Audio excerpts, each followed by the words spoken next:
महाराष्ट्र में नगर निकाय चुनाव इस बार सिर्फ स्थानीय सत्ता की लड़ाई नहीं है, बल्कि राज्य की राजनीति की असल तस्वीरें सामने आ गई हैं। अमरावती, सोलापुर, अकोला और ठाणे चारों जगहों पर अलग अलग घटनाक्रम एक ही बात की तरफ इशारा कर रही हैं, और वो बात ये है कि स्थानीय राजनीति में अब ना तो दोस्त स्थायी हैं और ना ही दुश्मन।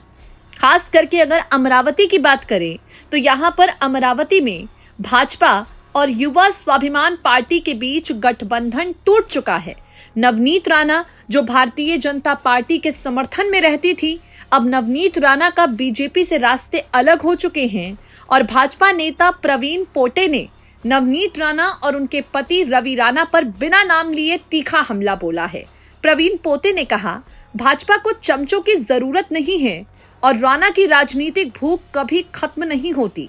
गठबंधन के समय भाजपा द्वारा छोटी पार्टी को 9 सीटें देने का जिक्र कर पोटे ने संकेत दिया, पार्टी ने उदारता दिखाई लेकिन बदले में वफादारी नहीं मिली।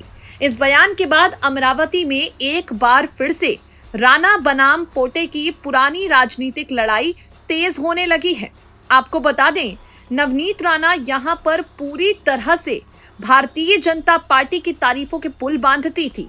नवनीत राणा पूरी तरह से भारतीय जनता पार्टी के प्रत्याशियों के समर्थन में प्रचार कर रही थी, लेकिन अब यहां पर नवनीत राणा पर भारतीय जनता पार्टी के नेता ने जिस तरह का बयान दिया है, राणा दंपत्ति को जिस तरह से लालची बताया है, उससे मालूम पड़ता है कि ये जो लड़ाई चल रही थी नवनीत राणा की भारतीय जनता पार्टी के साथ, ये लड़ाई काफी दूर तक जाने वाली है।